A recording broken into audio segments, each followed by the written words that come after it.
ডাব। আচ্ছা আমি ডাবটা নিয়ে কি করব এখন? আমি তো স্কুলে যাচ্ছি, এই ডাবটা নিয়ে কিভাবে যাব আমি? আরে সারাদিন পরিশ্রম করিস, পড়াশোনা করিস, ডাব খেলে ভালো লাগবে, মাথা ঘুরবে না, অনেক গরম পড়ছে না। আচ্ছা ঠিক আছে। তাড়াতাড়ি করো না, ওকে নিয়ে যাও, তো দেরি হয়ে যাচ্ছে। কিভাবে যাব? তুমি তো তোমার বোনকে ছাড়তেছোই না। আগে ছাড়ো তারপরে তো যাই। আর তাছাড়াও আমার তো অফিসে যেতে হবে নাকি? আচ্ছা ঠিক আছে, এখন যাও, দেরি হয়ে যাচ্ছে। বাই।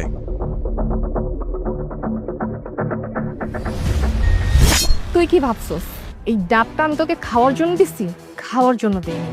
এই ডাবের নিচে আমি ছিদ্র করে দিছি যাতে এই ডাব থেকে পানি পড়ে আর আমি জানতে পারি যে তুই আমার হাজবেন্ডের সাথে কোথায় যাস।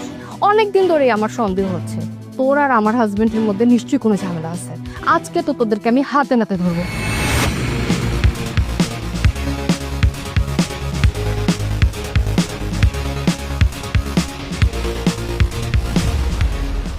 দুলাভাই এইখানে দাঁড়িয়ে।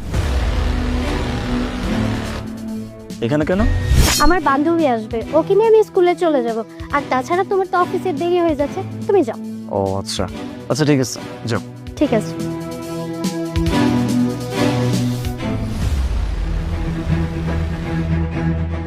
অনেকক্ষণ ধরে দাঁড়িয়ে আছো তাই না? সরি। তোমার আসতে এতক্ষণ লাগে? কখন থেকে দাঁড়ায় আছে এই রোদের মধ্যে? আরে বাবা, আমার বাড়িতে থেকে তো